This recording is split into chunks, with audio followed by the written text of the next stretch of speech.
তুমি হয়তো একই ভুল করতেছো যেই ভুল এতদিন যাবৎ আমিও করছি। এখনো সুযোগ আছে, আলহামদুলিল্লাহ। হ্যাঁ, রমজান মাস অবশ্যই ইবাদতের মাস, কিন্তু এটা অনেক বড় একটা সুযোগ খারাপ অভ্যাস পরিবর্তন করার জন্য। যেমন আমি এতদিন যেটা করছি, ফজরের নামাজ আদায় করার পর বাসায় এসে ঘুমাইছি, তারপর 11টা 12টা বাজে ঘুম থেকে উঠছি। আসলে এইভাবে রোজা পালন করা কোনো লাভই হলো না। আমার অনেক দিনের ইচ্ছা ছিল যে আমি সকাল সকাল ফজরের নামাজ আদায় কইরা, দোয়া পাঠ কইরা, তারপরে কোরআন শরীফ তিলাওয়াত করবো ইনশাল্লাহ, তারপর এক্সারসাইজ করা, দোকানপাট খুলবো ইনশাল্লাহ। এতদিন এই জিনিসটা হয়ে ওঠেনি, কিন্তু এখন এই রমজান মাসে আমার কাছে সেই একটা বড় সুযোগ আছে আলহামদুলিল্লাহ, নিজের এই অভ্যাসগুলারে পরিবর্তন করা আর নতুন অভ্যাস গড়ে তোলার।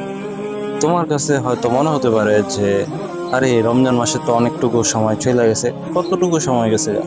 15 রোজা গেছে। নো প্রবলেম, আলহামদুলিল্লাহ, এখনো আরো সময় বাকি আছে।